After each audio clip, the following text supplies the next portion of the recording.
But Also, I want to make a point that this maybe is more so for me, um, but I definitely want to be careful and maybe like a little judicious about going through the book again, like to make Okay. sure we hit every scene. Because I'm going to be honest, like if you were to ask me to like tell you like a summary of everything that has happened, I I'm not saying I couldn't do it, but I have to sit back for a while and kind of parse through each of the events. You know If what I mean? you Because if you tell me I can't use the book or my notes, then I may not be able to do it. Like, yeah, It would be a like struggle. well, I was gonna say, like, as we get into it, I'm thinking that we're gonna splice this into the first part and make it one marathon episode yeah.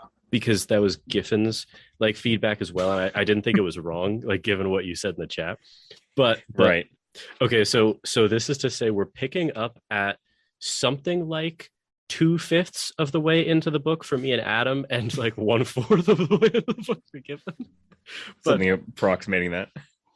so Giffin, when we got off the call, last time, I asked you guys, this was off air. I said, how long do you think you guys could live as the narrator, Antoine? And Giffen, you said like no time, and Adam said like like a couple of days, like at max. It was just, but Giffen, how long do you think you could live as the self-taught man?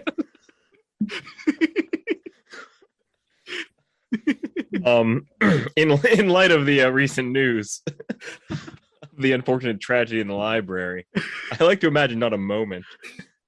I honestly couldn't believe what I was reading. Like I it was wrong. Like it was a misprint. It was to the point that like you know how like when you're reading something so shocking, your reading kind of like speeds up in a sense, where you begin to just kind of skim over lines and you're like, what am I reading? Like because like I You're just waiting for the feedback that something was wrong in your initial impression. exactly But it's not. because like when you know when Antoine's describing like his finger kind of like moving beneath the table and stuff like that, I'm like wait, what is going on here? And then I begin to like immediately yes. I was like, wait, I'm reading into this. Surely, like this is exactly. Keep scanning until you get to the like confirmation that you were misreading it, but it just is further confirmation. You have to go back and read it again.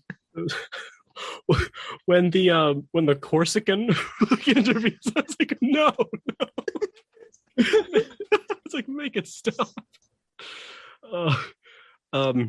Giffen, you had remarked that we kind of failed to, in the first like recording, we had kind of failed to go over something fairly important. No.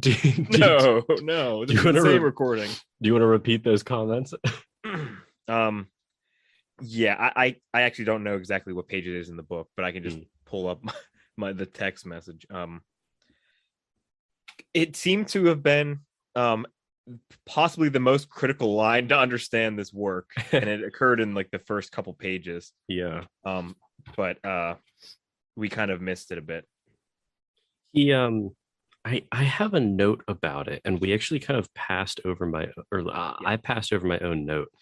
So basically like the part in the narrative is where he's like kind of he's like just kind of walking along and just like in his mind as always, and he kind of is like observes a piece of paper on the ground, and he kind of recalls that he found some pleasure in like taking scraps of paper, rolling them up into like little gray, mushy balls.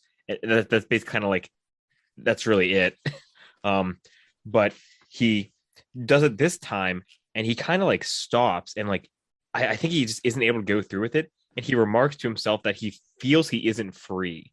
And that's it was this really weird passage, honestly, where he was just like, he was kind of tormented by the fact that he was almost like pausing to pick up a paper. And in that moment, he sort of realized that like whatever he did, he kind of had no control over. Like he was almost, there was like this very passive nature to his experience where if he happened to pick up the paper, then he would kind of go along for the ride of picking up the paper. And if he happened to not pick up the paper, then he would also be a very passive witness of the non-picking up. It was a very strange passage. I found the passage, and it actually introduces the nausea as well. So this is like critical in very key elements. So it's a shame we missed it. But basically, as I said, he reaches down to pick up this scrap of paper, And he goes, I stayed in a bent position for a moment. I read, Dictation, the White Owl. Then I straightened up, empty-handed. I am no longer free. I can no longer do what I want. Objects ought not to touch since they are not alive. You use them, you put them back in place, you live among them. They are useful, nothing more. But they touch me. It's unbearable. I am afraid of entering in contact with them, just as if they were living animals. Now I see. I remember better what I felt the other day on the seashore when I was holding that pebble. It was a sort of sweet disgust. How unpleasant it was. And it came from the pebble. I'm sure of that. It passed from the pebble into my hands. Yes, that's it. That's exactly it. A sort of nausea in my hands. So this is like where he articulates what that feeling is that kind of over the first couple pages, he kind of hints at and describes loosely. And also kind of relates this to, I think, more solidly kind of philosophy, where because he touches on freedom. Yeah. And he experiences that paralysis at several points in the book. And it's typically when, suddenly like the full impact of experience is impressed upon him. I mean, recall the scene like later in the book where he's in the library and he's attempting to write for his historical book. And he writes something on it, he writes a line on the page, but then suddenly the nausea overwhelms him. So suddenly, the full impact of experience sort of overwhelms him in that moment. And he doesn't identify with the text any longer. He's sort of paralyzed, pen in hand, as he just mulls over this line that he just wrote that is now alien to him. And he's sort of paralyzed in that chair, if you recall. He's unable to move. Everything around him seems suddenly foreign because everything has suddenly become that much more real. So I think it's akin to that. I think the scenes are parallel in that sense. So yeah, and he on page 70 of our copy, Adam, he has this line where he's like in this state of nausea, and he says anything could happen. He almost has this like general anxiety about things happening to him, and he kind of talks about like he only kind of has this power to stop things from happening. He almost has like almost just a resistive power and not like an authoritative power, which I found also kind of strange. Like we discussed the Lebet experiments or the Lebet experiments with the fMRI scans of the neural activity predicting if you go like left hand or right hand. Remember at random we talked about that. But like apparently I don't remember the details of it, but there was also something that was non-traceable about the ability to prevent yourself from doing it. So you could like decide to hit with your right hand, like begin to do it, but then stop. And that was not as predictable or not as traceable as the choice to go left or right. And Lebet thought that indicated that we have this like free won't, he called it. So we could like veto actions in this libertarian sense. And that this almost reminded me of that, where he's almost sort of like, he almost is like driving a car, but he only has control over the brakes, like in his experience. That actually does seem to be pretty accurate. That's an interesting comparison. Yeah. That seems torturous also. Yeah. Oh, absolutely. It does. No, you're 100% right. Because it seems like it will occur to him that he was just driving, but he doesn't feel that connection to it that one ought. But he can slow himself down and kind of like change his perception, but then like inevitably the sweeping will come back up. And I think the concept that you kind of brought up there of anything can happen, we also see that later in the novel as well, whenever he's having brunch with the self-taught man, where at some point he's overwhelmed with the nausea and he recognizes that he could stab the self-taught man, right? Like he could. And it's not so much that he even wants to. I mean, he expressly says that he has no desire to stab the self-taught man. I mean, there are many good reasons why he wouldn't, but he recognizes he could. So I think like that just awareness of experience sort of peaks for him at points in this book where it's like, okay, yes, like anything here could happen. Yes, yeah, and yes, there are some other areas that kind of don't necessarily like align with that perspective. Like, I mean, did you also? He's definitely annoyed with like the complacency that people live their lives. Yes. So toward the end of the book, when he's describing like he would like insane things to happen to individuals just for them to be kind of shaken up in a sense. I think he wants them to experience some of what he goes through from time to time, where he recognizes the uncertainty of life.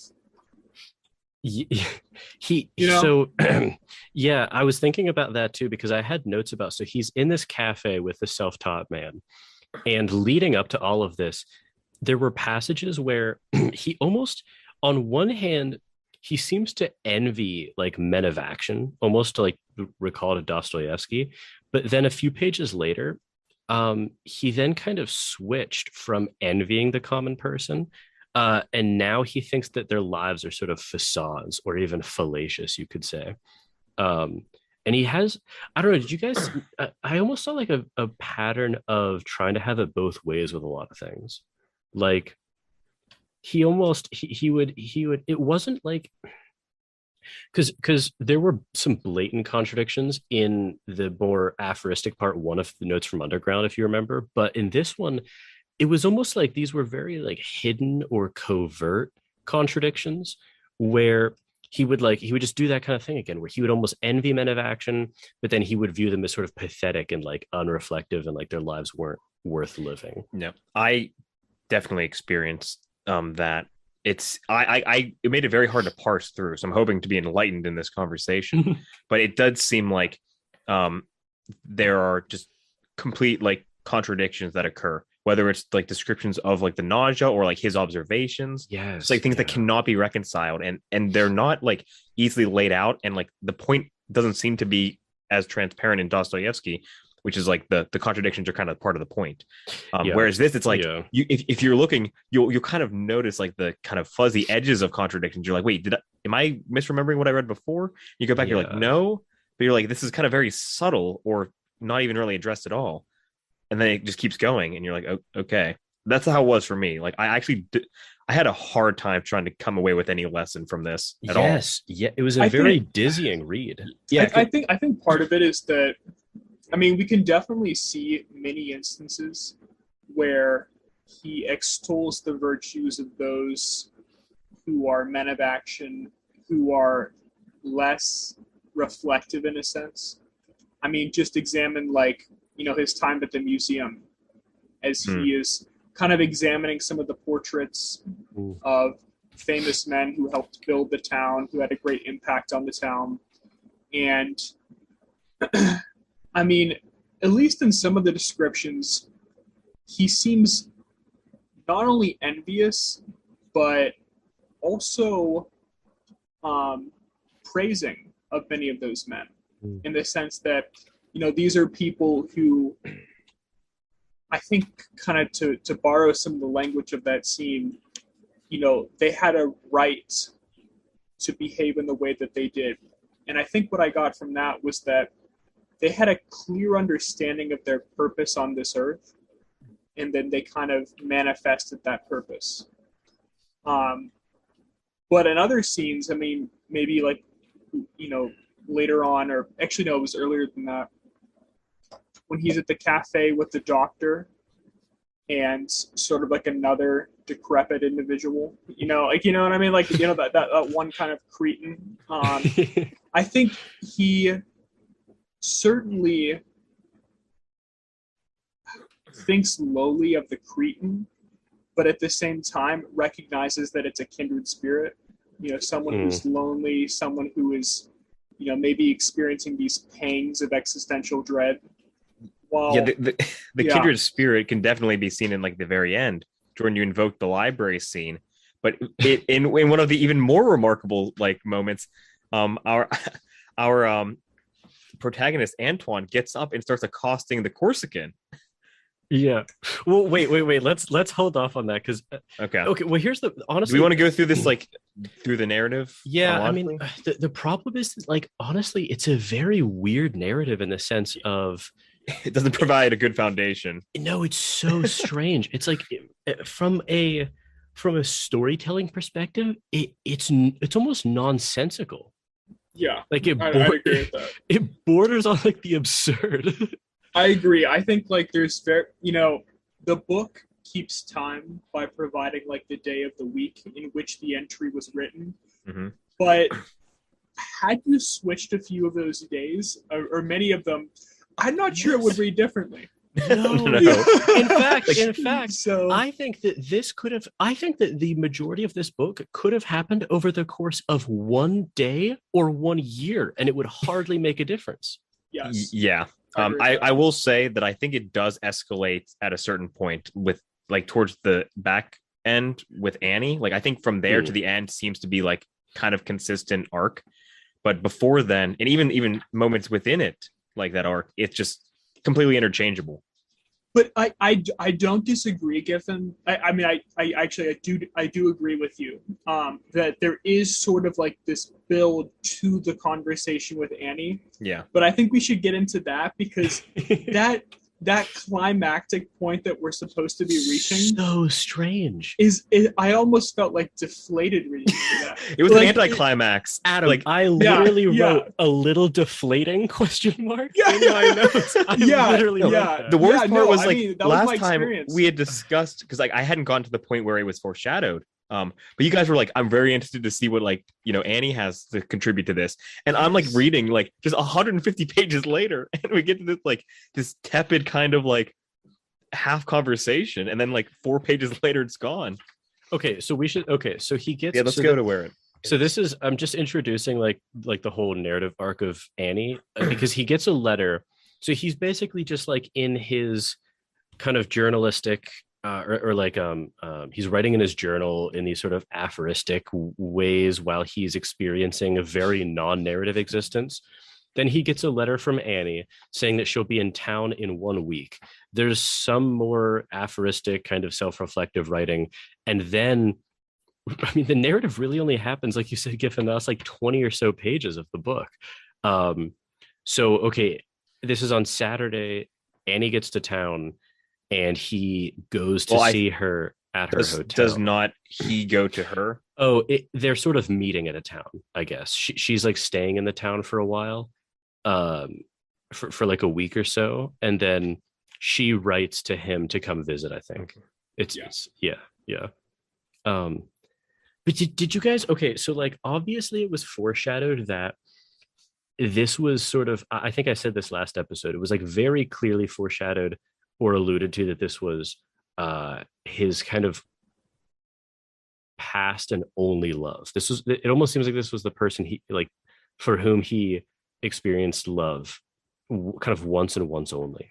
And he's always sort of lived in like the shadow of regret about their relationship, but you don't exactly know why. It was a vase there. It definitely wasn't blatant, but that was the impression you get. Yes. Okay. I found their entire conversation extremely stultifying. Yeah, it was depressing. I mean, yes. It was just like, I mean, as you just sort of mentioned there, I mean, he's been living a non-narrative life, and he's been looking forward to meeting her again because the past Annie that he knew loved the power of narrative and just introducing narrative into your life and recognizing precious moments and seizing upon those moments and making them truly remarkable moments. And when he meets up with her, it seems like that side of her has died. Yeah. So, and, furthermore, she has, no interest in him.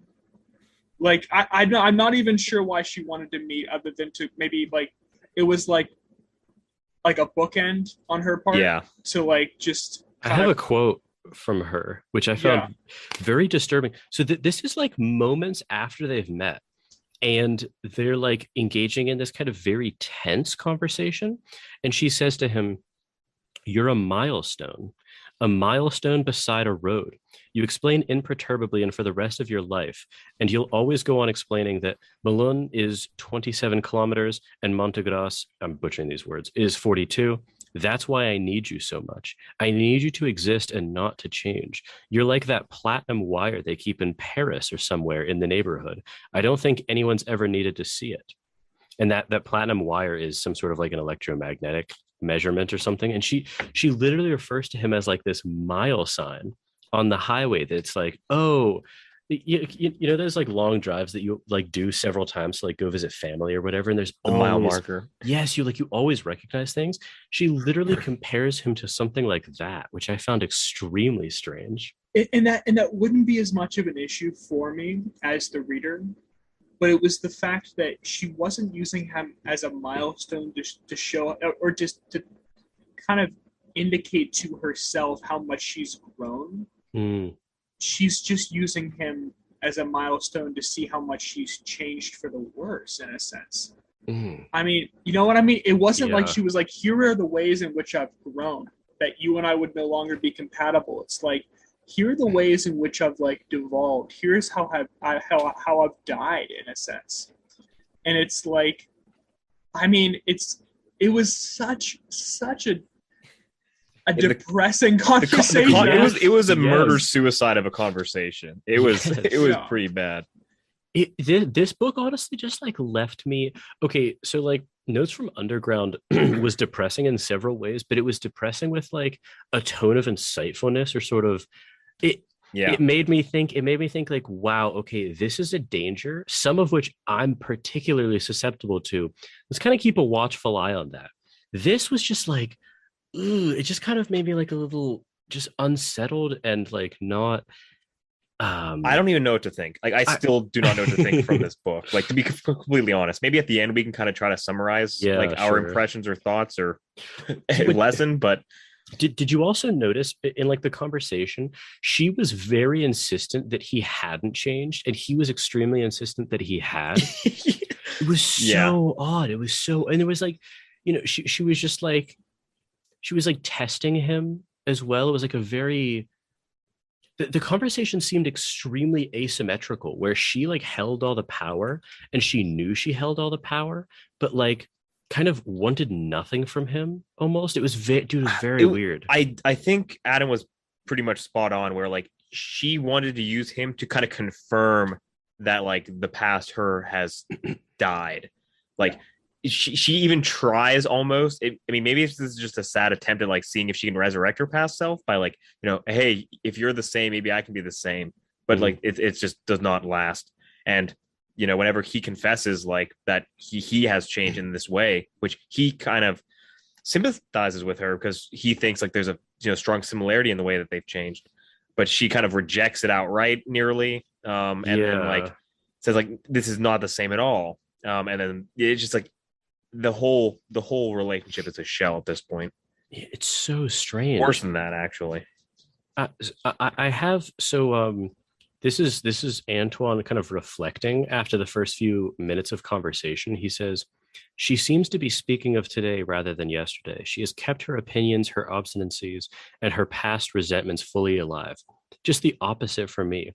All is drowned in poetic impression. I am ready for all concessions. So she's like already kind of beaten him down almost, or like worn him down in the first several minutes of conversation. Yeah. And she says, now you must talk to me about you. And then she kind of disappears to like fetch some tea or whatever. And a little bit later on, he was just thinking like, all of a sudden I have no desire. All of a sudden I no longer have the slightest desire to tell her anything. What good would it be? The nausea, the fear, existence, ... It is better to keep that all to myself. So he's like, it was so strange. Like he showed up with these like grand illusions or grand aspirations rather, of kind of sharing all of his reflections with her and maybe sort of like bonding over like sharing some of the same existential dread but now he's just like, he's in her presence and he immediately doesn't, I don't know. He just like, you know what he is? Okay, this is like a guy who just like can't get out of his own way. He just like, because he never, I don't know. It's like he always has these plans for things, but then he always seems to just like refrain from doing anything. I don't know. Like I was just very bothered by this whole scene. Yeah, no, so was I. I mean, especially with the idea that, I mean, even she acknowledges this fact, Annie, but I mean, there was clearly like a narrative arc to Yes. this moment in which he played a role fairly decently. Like, I mean, he opens up at one point, attempts to.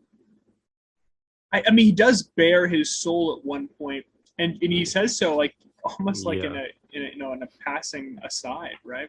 Yeah. But and it's like she even acknowledges that, okay, you played a role such as to capitalize on this narrative scene here, but I no longer value that.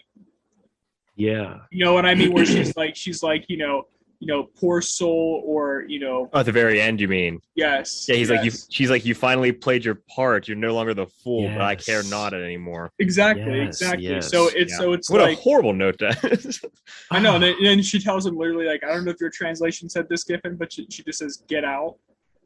I did not get something that Well, yeah, how she what she I said, says, "Go on now, be off with you." I hear the door close behind me, so it was pretty like the way it wasn't quite "get out," but ours yeah, just says "get out." She says, "Poor boy, he never has any luck. The first time he plays his part well, he gets no thanks for it. Get out."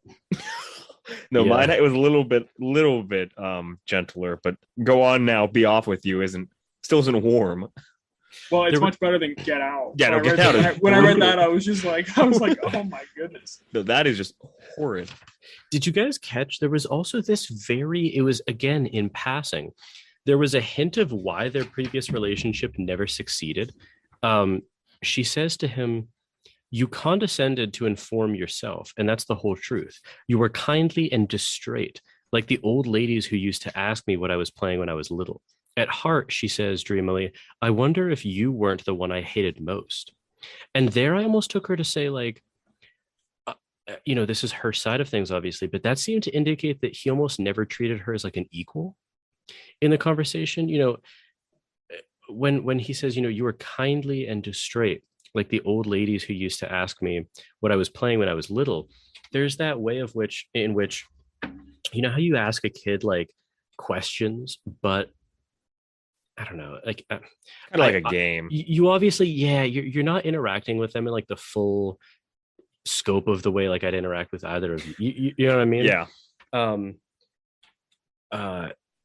She almost had the impression it seemed like that he treated her as like below him in some sense, which is, I mean, like given the rest of the novel. I wouldn't go that far. I mean, I think the parallel there, or like the analogy, was that whenever she would try to express like this narrative aspect of life in these special moments, he almost treated them as some sort of, some game of imagination in a sense, right? And now only now does he come to her, fully understanding what she was talking about, and it's dead now. So, and it's weird because he doesn't even like fully understand in the conversation. I don't know. It's like, it's very fuzzy. He like seems to understand it, but also he keeps asking those very specific questions. He's like, "Well, what is it?" And she'll like give another example, and he's like, "Be more precise." Yeah, I mean, he sympathizes deeply from what he hears about Annie's experience changing, but then like these narrative moments, which seems to map pretty strongly onto his sense of adventure. He just gets frustrated at having no clue at what she's talking about. And to be honest, like at first blush, like whenever she's talking about these perfect moments, I think it is probably easy, even for like one of us, to kind of dismiss that as kind of like a little bit childish, right? Romantic, like, yeah. And that's a good way to put it. Like, it's unclear though to what extent she actually like fostered resentment towards him for not playing the perfect role in these moments, though. Like, a little bit more than a game. Like, I don't know how seriously she took it. It seems like she kind of did take it seriously, like in a way that we would probably perceive as a little bit childish, or at least I did. So this whole conversation was a little bit like, we have our unreliable narrator, and then we have our unreliable guest. and it's just trying to parse the truth out of it is like impossible.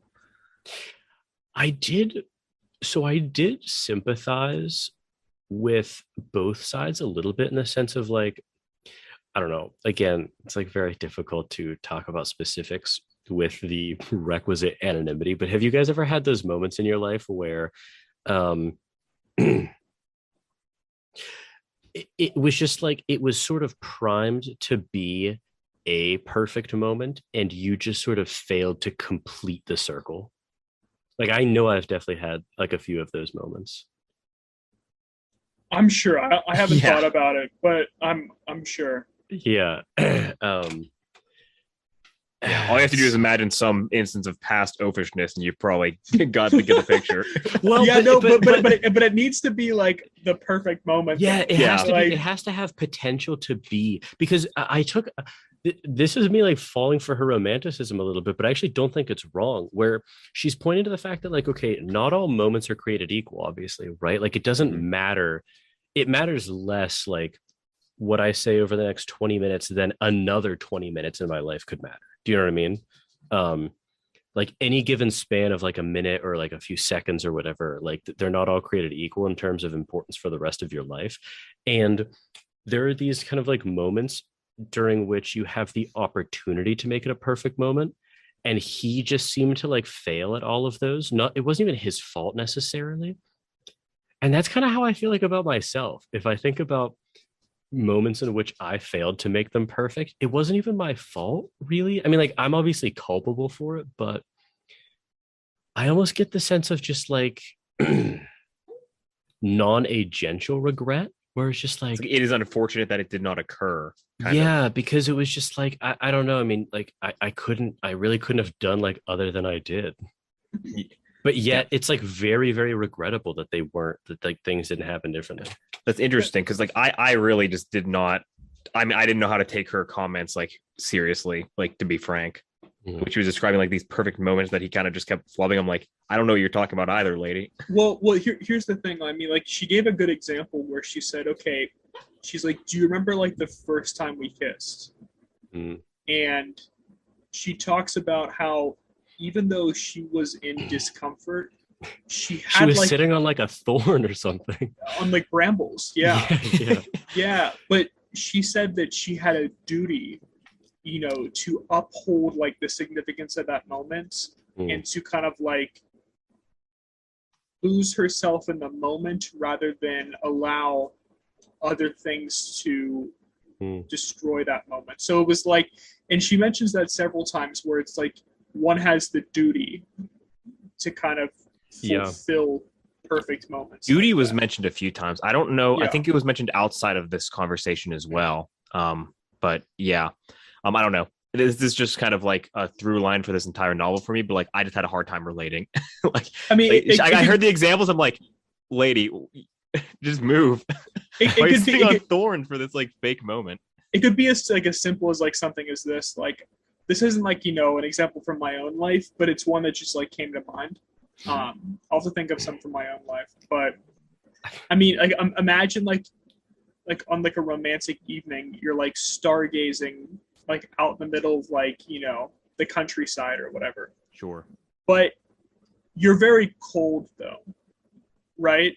So yes. the thing is, it like the moment itself is very special, and you could put up with being cold just to preserve like that perfect moment, or you could say, hey, I'm cold, let's go back.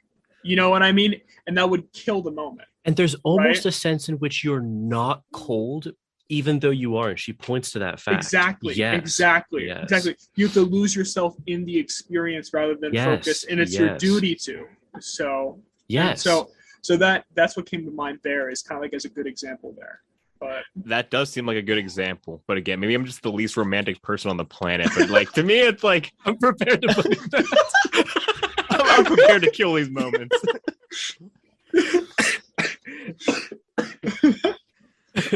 Again, the entire novel is just like, I don't relate to you. I'm cold. Different, like I'm in cold blood. I kill the moment. It's time to go in. Yeah. There was a moment, I can anonymize this adequately enough.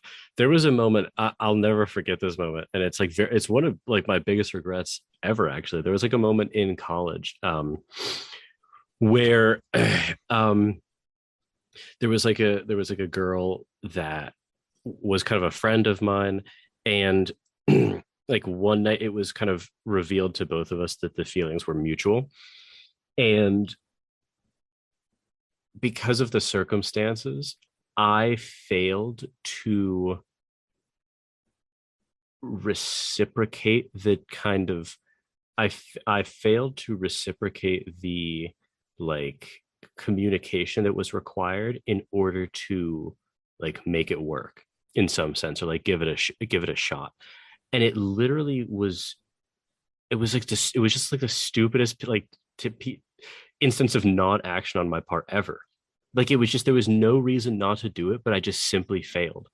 And I like that to me, obviously no one knows the counterfactual, but that seems like a perfectly reasonable instance in which there was the potential for a perfect moment that I, in a very, well, not, I don't know if it was Antoine-esque, but like just failed to complete into a perfect moment. Yeah, that's fair. I mean, I understand kind of what you're getting at, but to me, it's just like a little bit much. Like, yeah, I mean, seriously, like,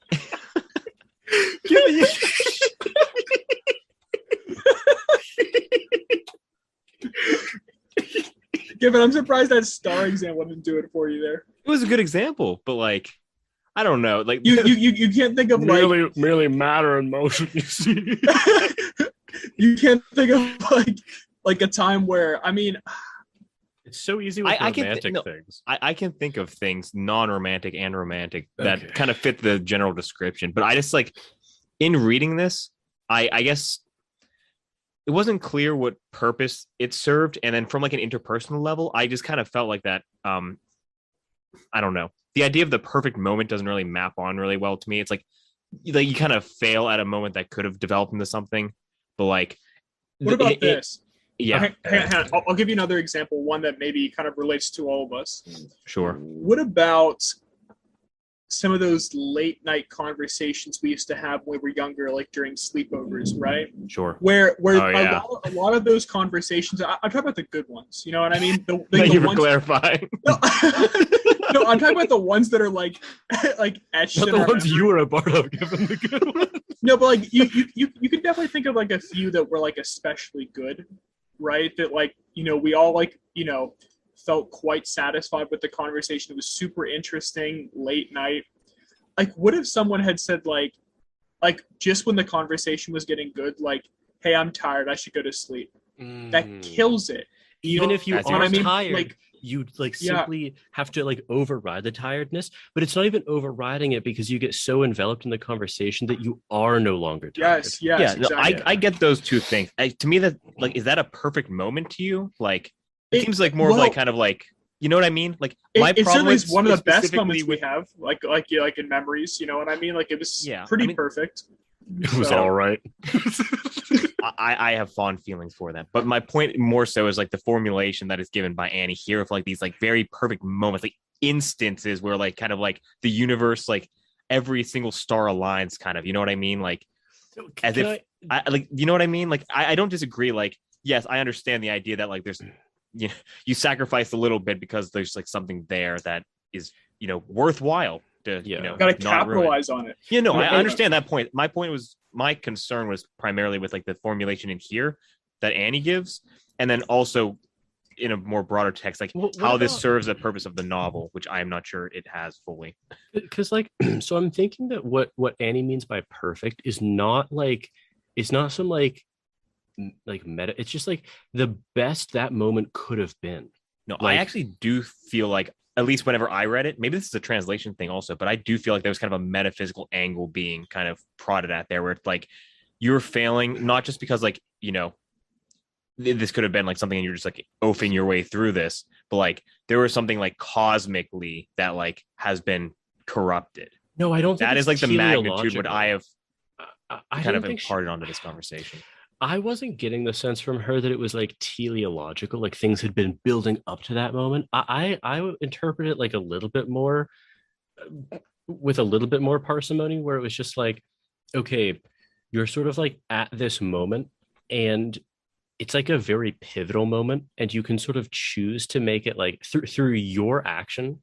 This moment can either be like the best it could possibly be, right, or not. And like I don't know, that's what she kind of. I mean, no, if that's the case, then like I like that's fine to me. But I don't know if it's because of what Antoine's previous comments were, where he kind of like, we talked about how like Annie seemed to have imparted on him some like aspect of this perfect momentness, where he kind of calls it adventure. But in the like earlier parts of the book, he's like, he observes that something may happen, right? He feels like this is going to be the point where something happens. And I think that kind of bled into my impressions of like what Annie was talking about, where like, you know what I mean? I don't actually know if that's very differently. I actually thought that was kind of like a through line, and I actually may have like read that incorrectly. I'm not sure what you guys think. Well, actually, interestingly enough, let me comment on that, and it may even be worth going to the conversation where this is kind of spelled out. But keep in mind that when Antoine kind of regaled Annie of what he's been up to, she actually takes fault, or she critiques his lifestyle in the sense that he's so passive.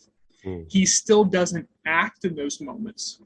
Like whenever there's that narrative arc that builds to that point of the quote unquote perfect moment or the special moment, he doesn't act. And that's his problem. He's so passive in those moments.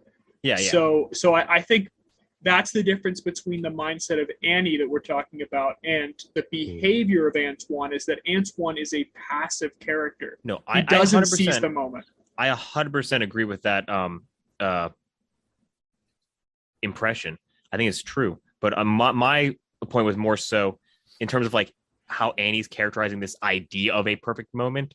I was kind of filling in some of the details like not included by some of Antoine's actions, where like, if the difference is simply that like Antoine doesn't act where Annie would try to act, then like there's still this moment of, or this like prior moment of like recognition and like build up, which Jordan and I were just talking about, right? Like that's why I was saying like I think Annie was giving this like much more meaning than really like you probably ought. No, I totally disagree. Like, okay, the example that I kind of anonymized about, like, you know, that girl in college. Okay. Yeah. There was like, you know, build up to kind of like the moment where it could have been perfect or not. And sure, like you could say, okay, well that like build up could have gone differently, right? Like I could have made my feelings known like earlier or not, or like she could have, or also it could have fizzled, or it could have like, you know what I mean? Whatever. But it was actually that moment that was like, that held all the potential. And Annie talked about like those privileged situations. And I almost read that as like a privileged situation is one in which you like have the potential for a perfect moment. Right. Because like I will never be in a privileged situation with that specific person in that specific way ever again, just because time, you know, it doesn't work like that. It marches forward, right? Yeah. No, I understand that. So no, I actually totally like, I'm falling for her romanticism like even more now that we're talking through this, because it actually was that moment and that moment alone. See, I don't know. I mean, I just probably wouldn't characterize it like in that, like those stark terms. And I totally would. No, this is actually an interesting kind of discussion. Because I also think this relates to like Antoine's, because much earlier in the book, we discussed this last time, but he kind of like, and I think we kind of pseudo criticized him for it, but like he kind of had this like protagonist mindset, like he was novelizing his life. Like because he was journaling, you mean? Not just the journal. I mean, that may have played some sort of role, but I mean more so that like he would kind of be upset when he would like not find himself as kind of like a main character in some event that was about to occur. And this does relate to like Annie's descriptions. But to me, like I kind of, because in the first part, I kind of viewed that as like a little bit of an odd of a psychological kind of framing, right? Like he's like always looking for these arcs that he could be a part of, right? Like, like the woman crying on the street or whatever was. Yeah, we're like, it's like, okay, well, there it is. And obviously he didn't act. catastrophically dropped the ball there, right? Like he did And not who act. knows? Like what in a different world, like what if he had acted and they had like fallen in love and like started a family and lived Yeah. this wonderful life? You know what I mean? Yeah, it's true. I don't know. I just got the It would have impression been that it like was a privileged situation. so going was. it was. No, I agree. But I guess going into like Annie's conversation, I had this impression from like, you know, the 200 pages prior where like Antoine seemed to have like this kind of psychological, not quite disorder, but like this kind of paranoia where he was like always like searching for arcs and things like that. And so to me, whenever Annie was finally describing, it almost seemed like an origin to his feelings.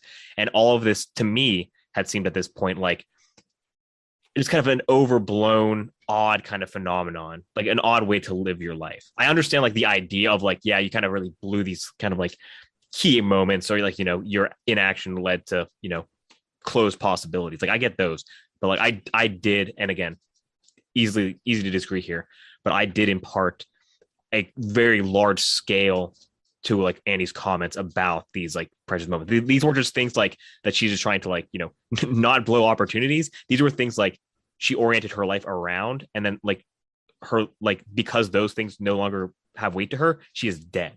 Like that is like the level of gravity she gave these things. And you know what I mean? The thing is, Giffin, I do want you to try to like,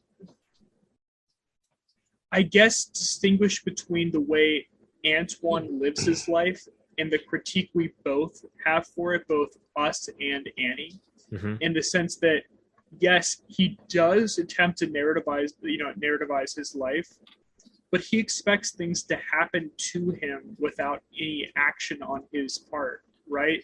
Yeah. So the thing is, we could take away, you know, from Annie's philosophy, like a very different perspective where, okay, Carpe diem almost. Yeah, in a sense that, yeah. In a sense that, okay, you don't have to be looking for narratives everywhere, but you should be on the lookout for them, such that if you're having that sort of day, you shouldn't sit idle. Like if there's the perfect moment, you seize that moment, you act. So, and that's something that Antoine doesn't do. He will recognize narrative such that, okay, here is a moment in which something either beautiful or terrible could happen, but he expects it just to happen to him while he idly, almost as like a passive observer, just experiences it. Yeah. And I think that's something that Annie recognized in him, and that's one of the reasons like I think she still feels disdain to some degree for him. Like that's why she said, like, I think maybe I hated you the most. Yeah, like, because I mean, because you were someone that just let those moments go by. You were not someone that acted in those moments. Yeah.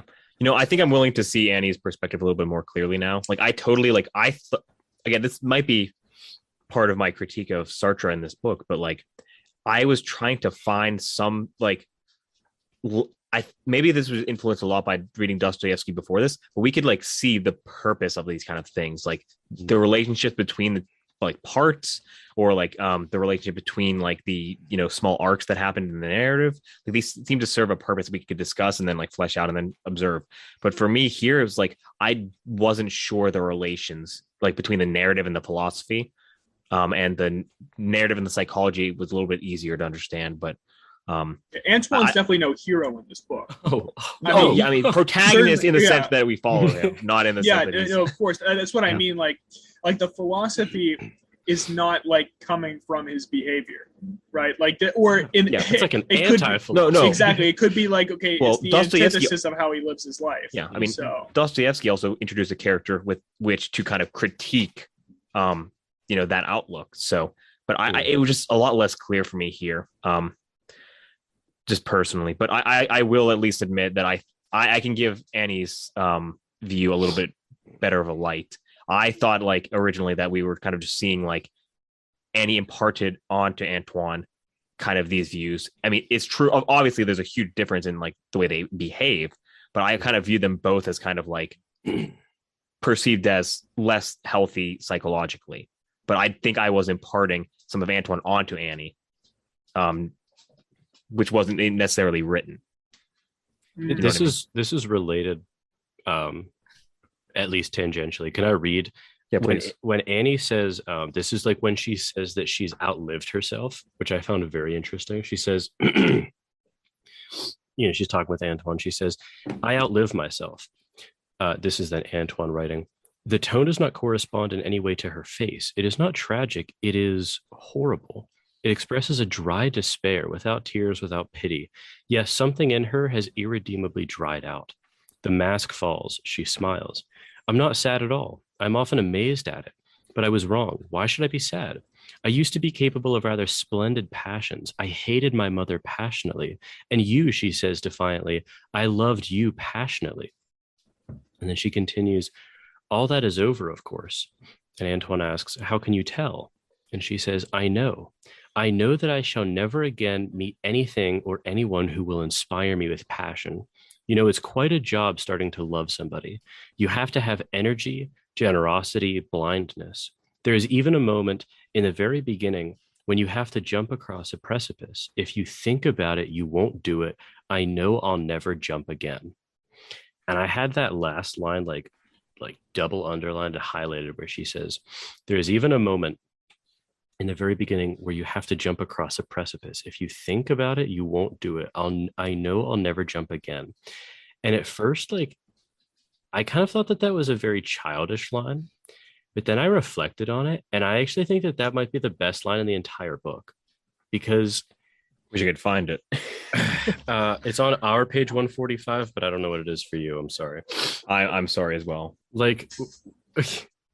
When you okay, at first I was like, okay, that sounds like extremely irrational. No, you should kind of consider things and do them. But then I thought about everything that I think is going well in my life and also the things I regret. And there is actually, I don't know, the decision to quit my job and go back to school for philosophy. That seems like it was a very sort of deliberative, very instrumental, very thought out, very rational decision.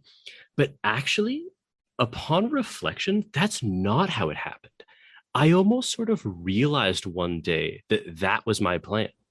I didn't actually make the decision to do it.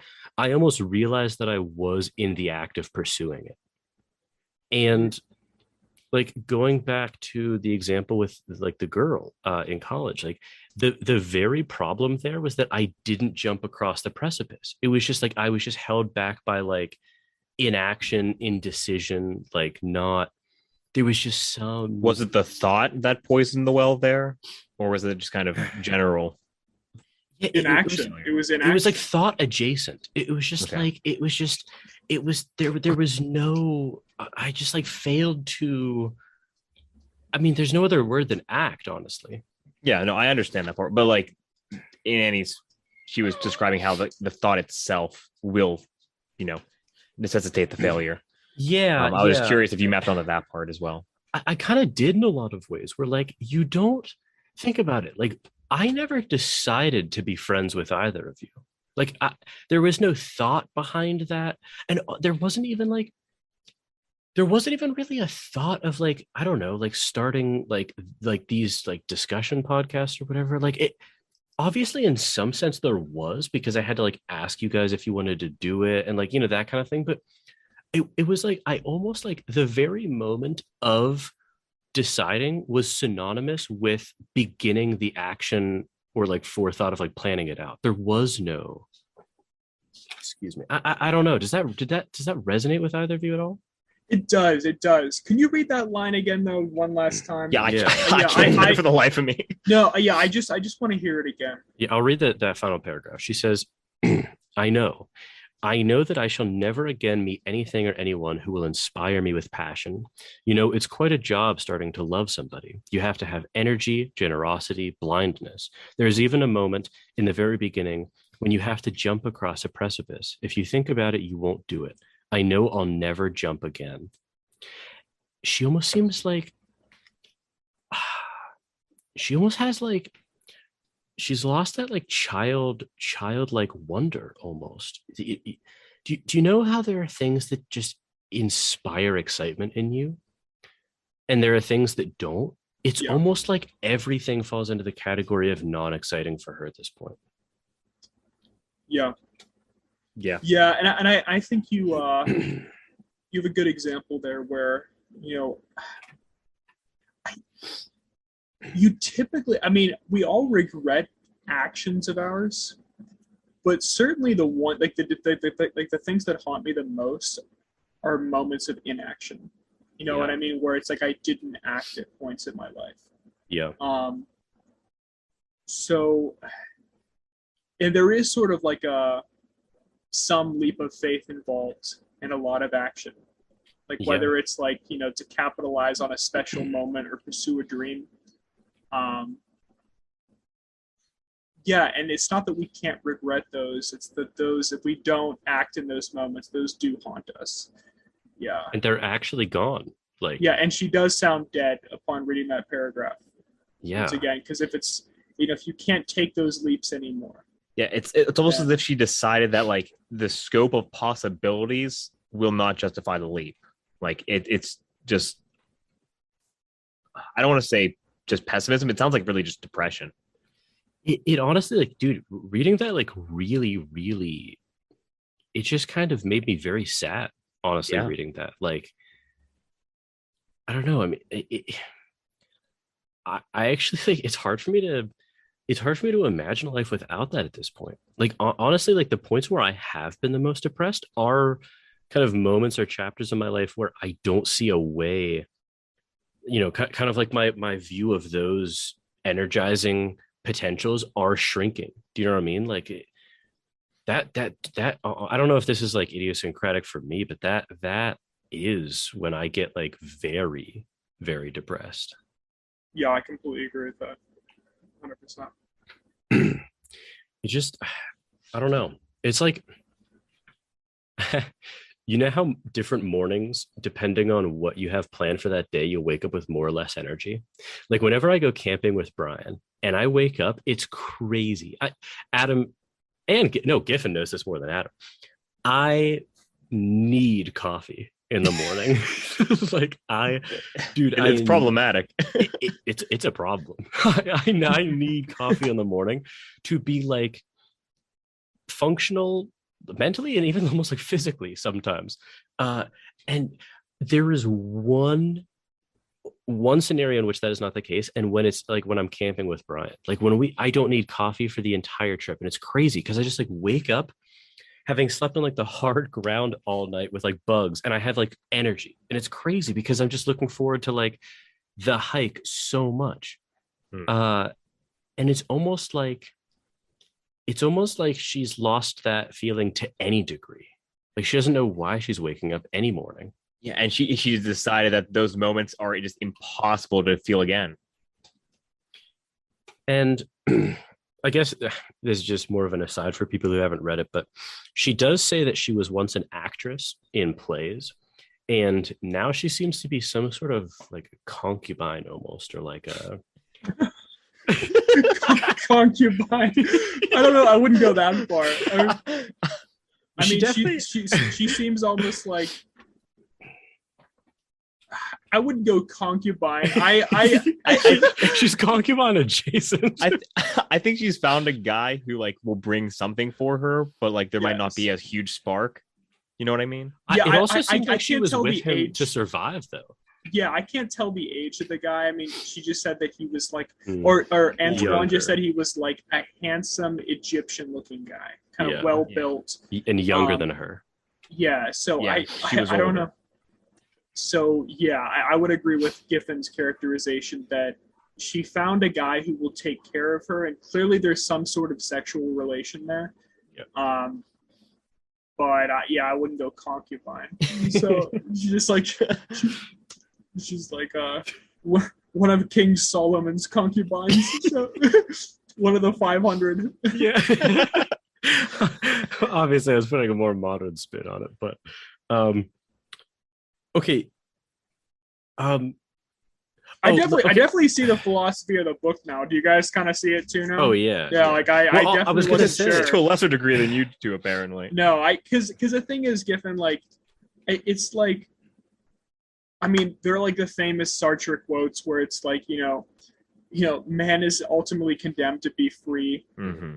You know what I mean? Yeah. There was like the one quote Jordan gave about you know, when a student asked Sartre whether he should like enlist in like to fight in World War II.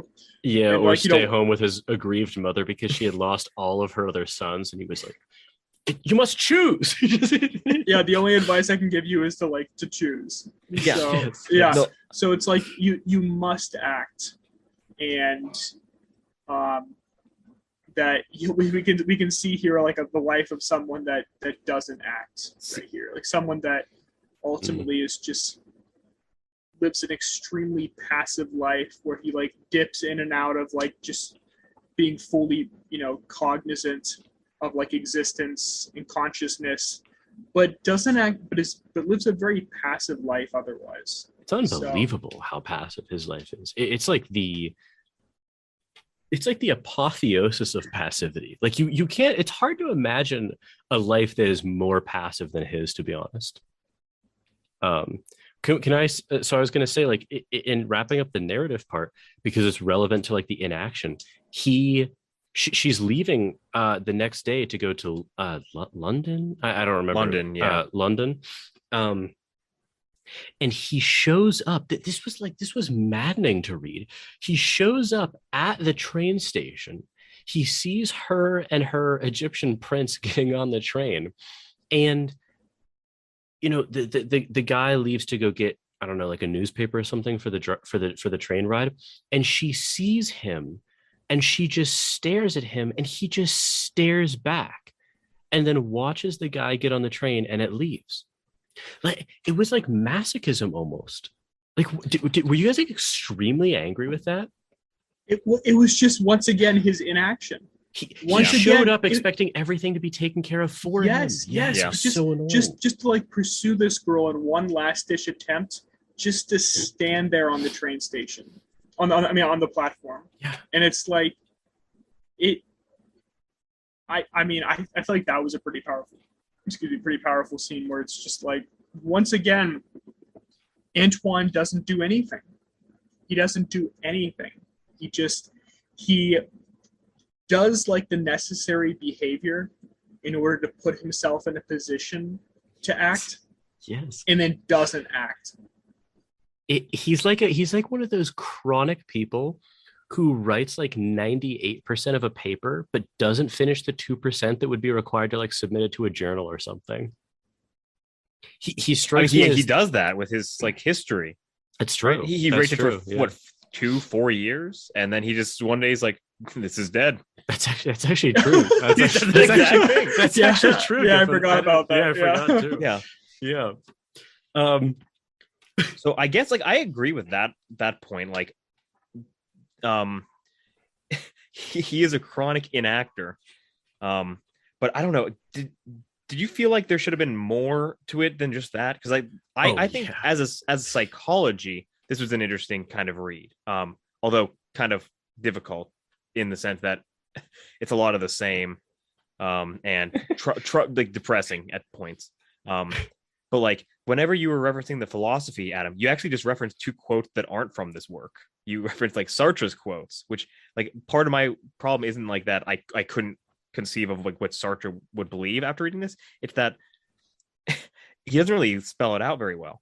Like it seems like he wanted to write a novel and kind of sprinkled a few like thin garnishes of philosophy to be picked up, but mostly it seemed to be psychological in my reading at least.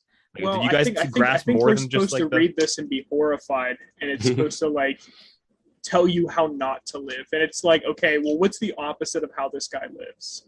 I mean, so I agree that I am pulling on quotes that are outside the novel, but at the same time, it's like, I mean, the bleak picture depicted in this novel, I mean, obviously it's no prescription on how to live. Like this is really like telling you how not to live, how not to go about life. That's true, but in some other way, it seemed like it's not that like he wasn't enacting necessarily in that sense. It was more like he was being like, at least the way I can read it now, at least it's like he's just kind of suffering from depression, right? And that's a way that it's like harder to like, I don't want to say like we can't blame him at all, but like it muddles the message for me a little bit. I thought like a big mistake of Antoine's was that he was incorrect in believing that inaction was genuinely an option, because inaction is just like its own course of action. Obviously, it's, you know, it's like a saying that everyone, you know, inaction is action, just in another form.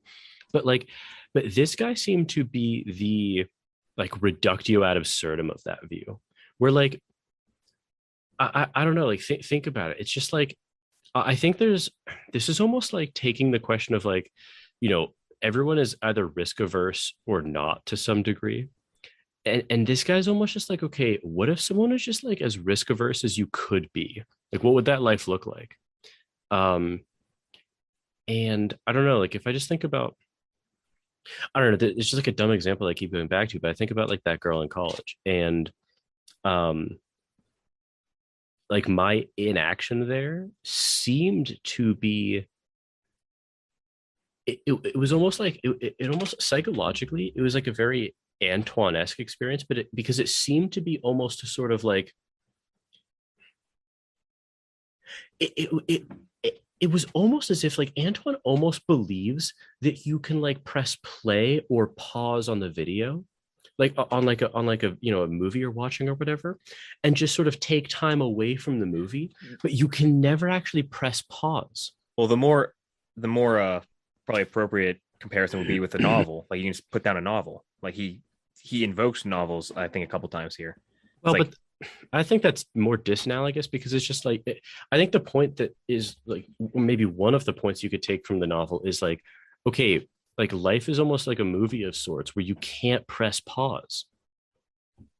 I don't know. Like, do you, maybe I'm making that point a very bad way. No. I agree with the point. I just thought of like an absurd thought. So what? Well, I was just thinking of like other areas of like social critique and philosophy in the book, and I don't even know what we're gonna say about the self-taught man. Oh. So okay. Yeah, let's get to this. What? Okay, what role in this? This story could have not included the self-taught man, and I'm not. What role did he play in this? It was madness. I'll give you my perspective on this, and okay, so where am I wrong in this? I think the character is really stupid, because the character. Wait, can we say real quick what the self-taught man actually like? Yeah. Okay. The autodidact. Okay. So the readers. So the self-taught man is an apprentice in the city of Bouville who spends his lunch break going to the library and reading. And he reads through all the books in the library, A through Z, and he's currently halfway through. So he is someone that just absorbs knowledge and doesn't act. But and he acts in certain ways. Yeah, and he's like, okay, but here's some other things to say about him. So later in the book, he actually has brunch with Antoine, and he professes his humanist beliefs. And, you know, Antoine pushes back and says, you know, why love all men? Do you love this man behind me? Do you love these people in this cafe? Like, and it seems... And he says yes, and the self-taught man kind of like, you know, retorts, how can you love them without knowing them? And he sort of says like, he just loves them for their almost like potential characteristics. He almost says like... No, he gives a better answer than that. Like, I actually liked the answer that the self-taught man gave. And he said, it's honestly hard to be a man. It is hard. It's hard to be a man. Yeah. And the thing is, like, you know, we're all kind of going through life, like with these real struggles, and having some recognition of that fact provides you some empathy for your common man, where it's like, ultimately we come from different perspectives, but honestly, living is hard. It is hard to navigate life, you know, regardless of your background. And and I thought that was actually a really good, you know, reason for why one would be a humanist, because it's like, regardless of your background, it's that common just difficulty and struggle through life, right? Yes. And I thought that was good, actually. I'm like, and Antoine doesn't actually buy it. Like, he's very dismissive of humanism. Yeah. But here's my problem with the narrative arc of the self-taught man. Like, the self-taught man ends up being just like some pedophile that that ends up like stalks this library. Yeah, he stalks the library, and it almost like we now have to question, wait a second, why did he come to the library? Yes. Like, he said, like, I've been coming here for months. Years. Years. Yes. Yeah, Halfway exactly. through the whole library. But remember, the end, he's been screaming, I've been coming here for months. I think he says years. Does he say years? Yeah. He just keeps repeating that after he's been like bloodied. Regardless, I mean, I think the Corsican was watching him for months, maybe. Okay. He's been, like, but on him. And he's been up to this for a while. I mean, remember, like, when he comes out kind of like harassed out of like the library earlier in the book, and he's just like, "Oh, it's the Corsican. Like, I can't tell you details, but like, you know." Wait, really? Oh, yeah. Wait, when did that happen? I remember that? Like, I do remember that. No. Yes. I completely blocked that out. Yes. So I didn't make the connection. Whoa. That's terrifying. Let me try to think of exactly when Antoine's entering the library there. It's I think it might be when Antoine invites him over to. Yes, it's before Antoine invites him over to. No, actually, it might be when the self-taught man invites him for brunch. Yeah. Sounds right. He comes out of the library harassed, and yeah. Dude, I had blocked that out. Yeah, so clearly this has been something that's been going on for a while. Who knows how long? Yeah. But it's just like what the fuck is this critique here? Like, the entire novel. Yeah, like the self-professed humanist is actually just a pedophile. One of the few people who actually articulates something that makes sense to me in the entire book. Yeah. Right, Adam, you gave me the one You've aligned with line, literally in the entire novel. And it's even muddied further by the fact that I know this is another outside knowledge being pulled in. One of Sartre's major papers is Existentialism is a humanism. I don't know what is mapping onto what. I don't know what the narrative, like, I don't know what the relationship between the narrative and like the philosophy is, like, at all. Like, frankly, I can understand, like, if you just look at the character who is like our protagonist, why he is not someone to follow. But all of these other things just bring huge question marks. Why is it that the one rational character we talked to, because remember, I didn't get a super positive first impression of Annie, the one rational character we talked to at length ends up being a pedophile. That's the end of the book. And it just ends.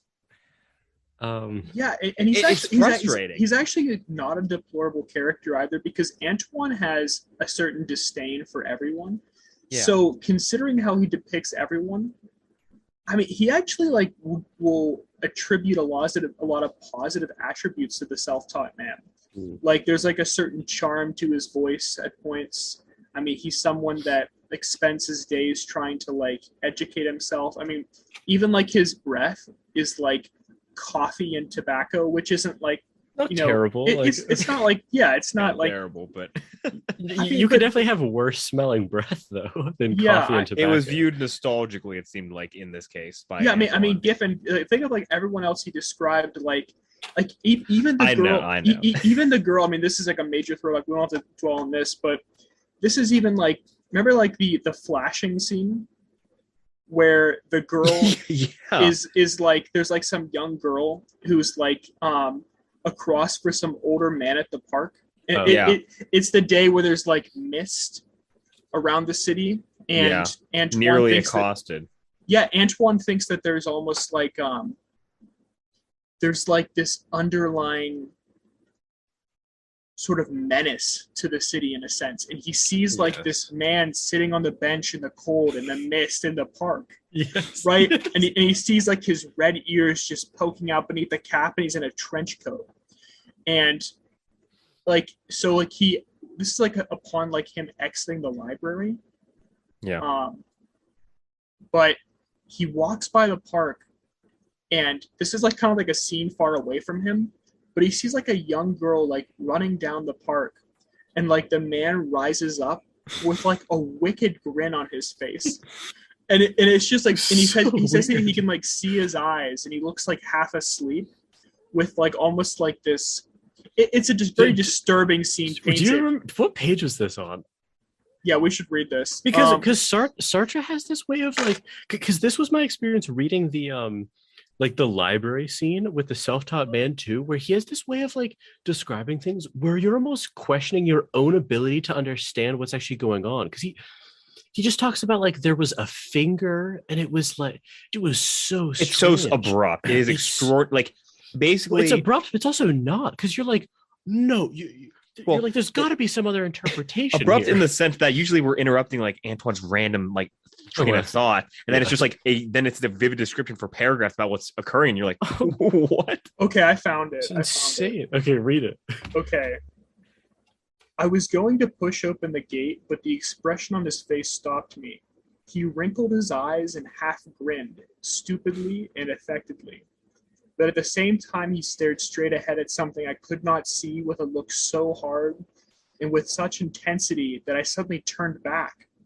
Opposite to him, 1 foot raised, her mouth half opened, a little girl of about 10, fascinated, was watching him, pulling nervously at her scarf, her pointed face thrusting forward. The man was smiling to himself like someone about to play a good joke. Suddenly he stood up, his hands in the pockets of his cloak, which fell to his feet. He took 2 steps forward, his eyes rolling. I thought he was going to fall, but he kept on smiling sleepily. I suddenly understood. The cloak! I wanted to stop it. It would have been enough to cough or open the gate. But in my turn, I was fascinated by the little girl's face. Her features were drawn with fear, and her heart must have been beating horribly. Yet I could also read something powerful and wicked on that rat-like face. It was not curiosity, but rather a sort of assured expectation. I felt impotent. I was outside on the edge of the park, on the edge of their little drama, but they were riveted one to the other by the obscure power of their desires. They made a pair together. I held my breath. I wanted to see what expression would come on that elfish face when the man behind my back would spread out the folds of his cloak. But suddenly freed, the little girl shook her head and began to run. The man in the cloak had seen me. That was what had stopped him. So, yeah. So extremely disturbing scene where like in the midst of this park, like he sees like this man rise, like with like some like 10-year-old who is like look of fear and just like, almost just like assured destruction in a sense. It's like this man like with his coat is gonna like, about to flash her. So super disturbing scene. Impotent is like the perfect word to describe him also. Yeah. I honestly don't know what to make of the self-taught man. Like, I just honestly don't. The only like, I don't know. I think the way. Go ahead. I was going to say the only thing I could possibly imagine is that it's just another way to kind of characterize Antoine. Because I mentioned this like much earlier, but like Antoine basically like after seeing like this kind of occur, the event, and like the Corsican finally catching like the self-taught man in action, Antoine just kind of like observes that he's irate, and you're like, okay, yeah, fair. But then he goes and it like pulls the Corsican up. It's like, what on earth is occurring? He like held him by his collar, like, kind of prepared to hit him. He ended up letting him go, but also like it's pretty similar to the scene we just described with like the flasher, but it's like his sympathies seem to match poorly with any normal person's. I don't know why he was like angry to the point of action only at this moment, right? At the Corsican, of course, of all characters in this scene.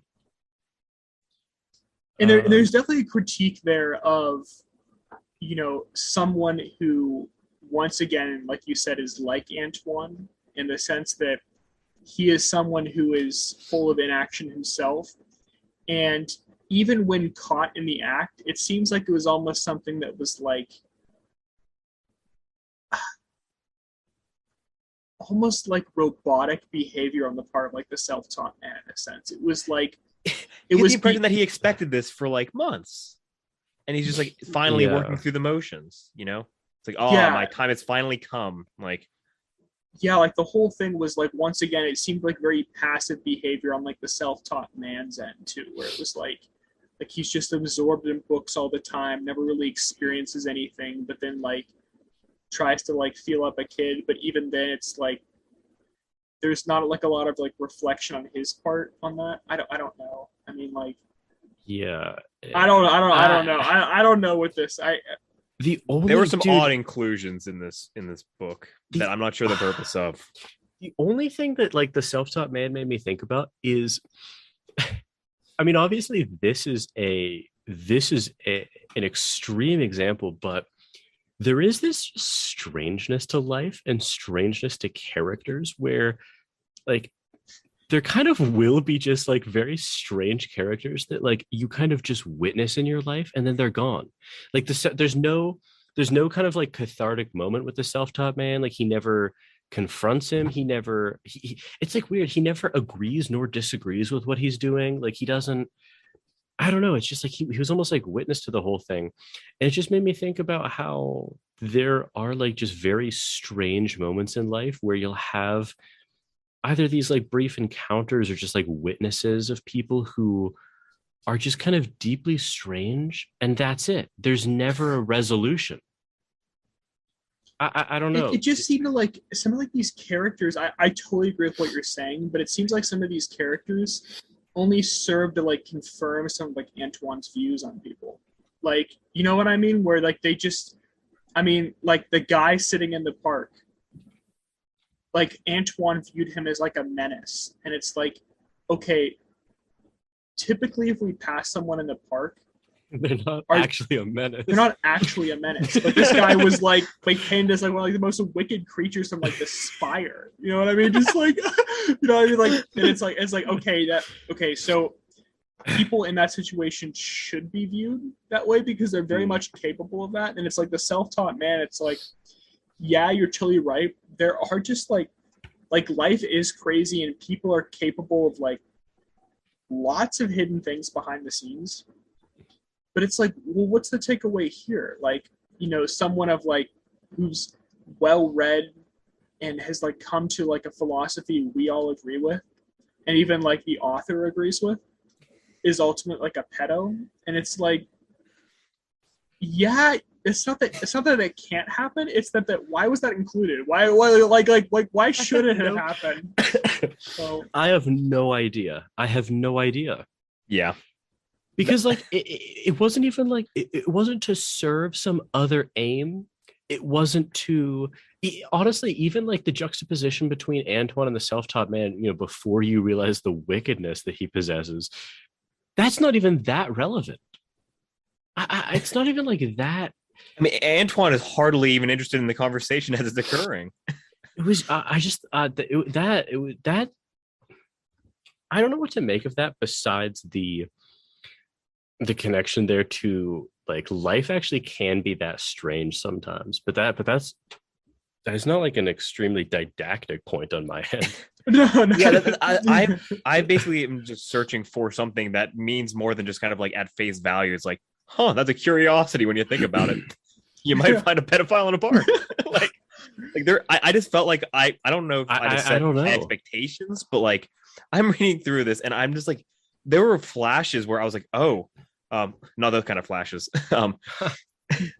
There were like moments where I'm like, like Sartre has the opportunity here to like discuss like politics here. Like, you know, obviously he's a very political person, or like, he's actually like, whenever the humanism starts to come up, it's like, okay, well, he wrote this novel in this character to start discussing humanism. But then all of that gets thrown out the window. Like the Paris Commune is touched on just faintly in like another scene that goes nowhere. And the humanism is just muddled thoroughly by all of the things we just talked about. Like I just do not know what to make from this experience of reading this, you know, other than like the don't be like Antoine, which I feel like there needs to be more, right? Yeah, I don't know. I mean, honestly, the only thing I have is just like The only thing I have is that we obviously are looking for an explanation, and that mirrors what we would look at or what we would look for in life, but that just like doesn't exist. I don't know. Yeah, maybe that was the point. Like that seems like a legitimate perspective. Actually, is like if somehow reading this didn't bring you to that thought, like there are okay. There's no chance I could anonymize like anything that I'm thinking about right now. But there have been just like extremely absurd moments that I've experienced where for the like there's almost nothing that I could learn. It would be it's epistemically impossible for me to get like a kind of conclusion to like that just insane experience. Like Adam, I know that you're probably thinking of the one that I'm thinking of. And I think there's you can't even say more than that right now. Giffin, I'll tell you off air. I think I've told you this story, but like I'll find out, I guess. Unless the whole point of the novel is just to give you another. If the text itself didn't give you this impression, like he's just like, you need to address the absurdity of what you just read. No, and honestly, like okay, there's no purpose. Like that experience, like there was no purpose behind it, and there's nothing that I can draw from it. It was just like purely mad. It was like that's actually the reason I cackled whenever Giffin texted like the group chat, like what the fuck is this book? Because I knew that like he had just finished reading about like just like the self-taught man. He was like, yeah, the self-taught man's actually a pedo. The end. The end. That is 100% it. So weird. My most scathing critique, I think, of this book could be like, some of these things could be just condensed to a TikTok. Like I actually like. I mean, like legitimately though, like this was a 250-page book for me. You know, depending on like the version you had, and I just don't know why. And again, maybe that is the point. Maybe that actually does kind of map. Is like Antoine is searching for some like, you know, higher point, but like addresses that there isn't one necessarily. Yeah. But like I don't even know if that's right necessarily. Maybe the last question, because I'm realizing at this point, like when we splice the two parts together, it's going to be really long. Yeah. I've got one last thing I want to discuss too. Okay. We'll do mine first, and then but don't forget yours. Okay. If you guys had to like tell me at this point, what would you describe Nausea as? Like, what would your answer be? The novel or the feeling? No, the feeling. I would say the feeling would be a complete impact or a complete collision with the recognition of consciousness and experience. So, see that the reason why I asked is because at first I kind of thought it was something like what you said, Adam. But the weird thing is that, like, I don't know. The book probably contradicts it at a couple of points, to be honest. Well, what I was gonna say is like, it's not even like he gives so many accounts of nausea, and I don't even know that they're like contradictory, but they're definitely not the same thing. Right. Well, in his case, actually, can I amend mine a little bit? Yeah. And for him, that feeling is unbearable. Yes, I was gonna say because it's unbearable for him. But. Yeah, because I was gonna say, like, the way that the thing that you just described can almost be like the very tranquil experience of just like being mindful. But for him, it's almost like mindfulness itself has like a very grating quality. Like I don't know how to describe it. This actually relates to what I was going to bring up too. Okay. Because I was going to say that, like, it didn't resonate with me much of the experience of nausea, because I mean, take for example his encounter with objects in that state of mind. Yes. Like, objects themselves become just like he can feel like the table beneath his hands, like the clothes on his skin, and it's like intolerable that he's able to feel all this. And it's like, okay, I can go so far as like, okay, there is like a certain state of mind you can get into where you become fully present of your hands, of the table on your hands, of the clothes on your skin. But for him, it was just this. It was just miserable for him. Yeah, I actually made a note at some point. I don't remember when this was. It might have been near the end. But like whenever he was kind of describing, like, I mean, he was kind of personifying objects, but also like it was his own like aspects of his body where he was just recognizing the sort of pseudo self in it.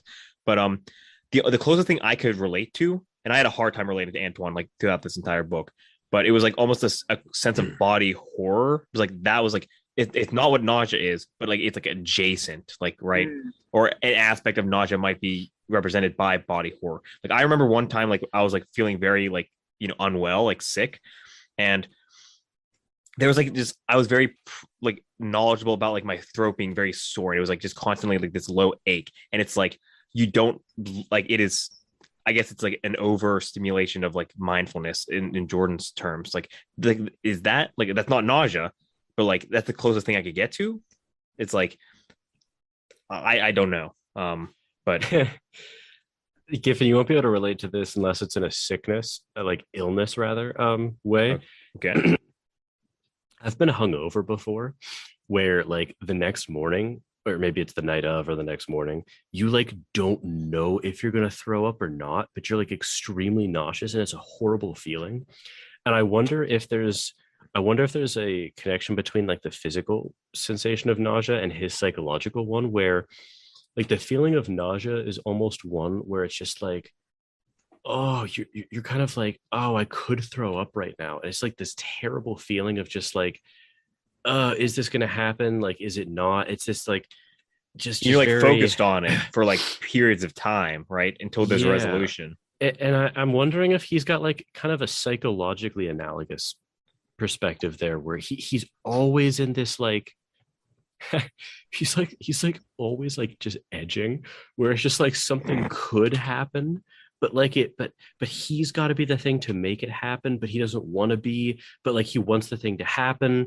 And it's just this like confluence of just like paranoia, but also there's an aspect of just like vertigo almost to it, where he can't like I don't even know how to describe it. Yeah.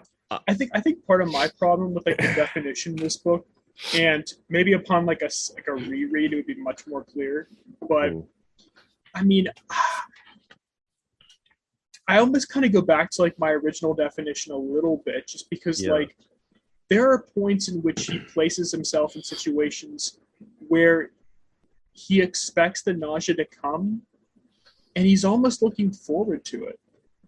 Yeah. Right? Do you remember like when he's like I have a few I'm sorry, finish your thought. I was gonna say, what about like the final library scene when he walks in and he said like the way like the light is shining on everything, it made it seem like a forest in a sense, and there was like a certain piece to the library where he'd almost like entered this almost ethereal, I guess, like situation, you know what I mean, where and then he's like reading like the newspaper, if I recall correctly, and he's waiting for the nausea to come, but it's not in like a negative sense. It's written almost as like an anticipation, and it's different than how it's been used throughout the book.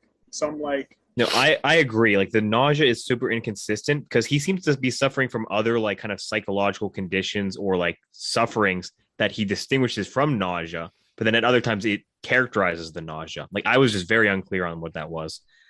Jordan, I don't know if you're going to wind up giving us your definition of nausea or not. Well, I don't know. So I have that's my answer. I have I wrote down several page numbers to like quote from where he sorry, where he talks about nausea. I was almost curious, would I be able to read all of them in a row? Okay. Please. This isn't all of them, but it's definitely a list. Okay. So this is on 122. Where he says, so this is nausea, this blinding evidence. I have scratched my head over it. I've written about it. Now I know. I exist. The world exists. And I know that the world exists. That's all. It makes no difference to me. It's strange that everything makes so little difference to me. It frightens me. Ever since the day I wanted to play ducks and drakes, I was going to throw that pebble. I looked at it, and then it all began. I felt that it existed. Then after that, there were other nauseas. From time to time, objects start existing in your hand. There was the nausea of the railwayman's rendezvous, which I think is like a whorehouse. And then another before that, the night I was looking out the window. Then another in the park, one Sunday, then others. But it had never been as strong as today. And later on, he says, I feel as though I could do anything. For instance, I could stab this cheese knife into the self-taught man's eye. That was what you were referencing earlier, Adam. And then he concludes by not doing that by saying, it isn't worth the trouble. So then later, he says, and I think that kind of lends itself to almost like a full impact with experience there, right? Because it's just like, you know, earlier on there, it's like, okay, I recognize that I existed, that these objects in my hand fully exist. And there's like, he kind of switched from like autopilot mode to like suddenly just full realization where he's holding this object, recognizes that he exists, the object exists. You know what I mean? It's kind of like, but you know what the strange thing is? Like, I don't know if you guys have like meditated at all, but whenever I, you know, successful to various degrees, but whenever I do get into like a very mindful state, it is intrinsically, I don't want to say pleasurable, but it's intrinsically on the positive side of neutral. And for him, it seems to be gravely negative. Like it's very, like, it's almost like he is very neurotic to like a very high degree. You've never switched into like the negative, like I know exactly what. Yeah, because we're not really discussing meditation here. We're discussing like real world scenes where suddenly everything becomes that much more real. Like, have you ever been just like sitting around like a mad family discussion, and then suddenly like it like that switch flips, yes, and you're just like fully present, that you know, or fully just aware that you're like with other human beings right there who are like, you know, making up their mind. And it's just like, and it can be in a neutral, I've had that experience in a neutral setting too, actually, where it's just like, yeah, I'm almost like horrified, but I can't point to what I'm horrified by. Yeah, I've had it as like especially good. I've had it as like harrowing before. So yeah. I do know to some extent what he's talking about there. Giffin, have you ever had that where you just like, there's, you feel yourself switch out of autopilot mode? Yeah, I know what you're talking about. It's like the opportunity to start kind of like just observing things that before were kind of outside your perceptive, like, this realm, right? And then that can come with those emotions that you were describing, either good or bad. And sometimes it can like take on like an absurd note. Yeah, where it's just like a situation can suddenly just become like ridiculous. Yeah. Or if like, but I've also switched into that when like things were like, I was like in a really good scene too, where it was just like, it was like, oh, it's even better now. You know what I mean? Because I feel like even more present than I was. Yeah. So I don't know. I don't know. Have you guys ever, like, I've experienced this, not a lot, but a few times, where I've had like kind of like anxiety over specific things before, and I've noticed that as like that situation which I'm anxious about dissipates, the anxiety can kind of linger in a way, like over the following days or weeks, even, where it's like it's very non-directed, and that is actually like one of the most disturbing parts about it.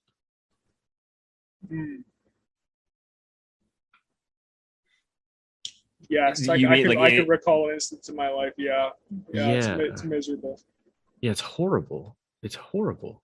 Where you almost like become aware that you have been anxious, and yet like you can't understand what it's about.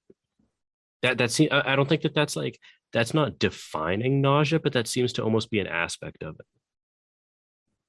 It's at least nausea adjacent. Yeah, no, I understand that. Let me read a few of the other quotes. This is later on. He says, I understood the nausea. I possessed it. To tell the truth, I did not formulate my discoveries to myself, but I think that it would be easy for me to put them in words now. The essential the essential thing is contingency. I mean that one cannot define existence as necessity. To exist is simply to be there. Those who exist let themselves be encountered, but you can never deduce anything from them.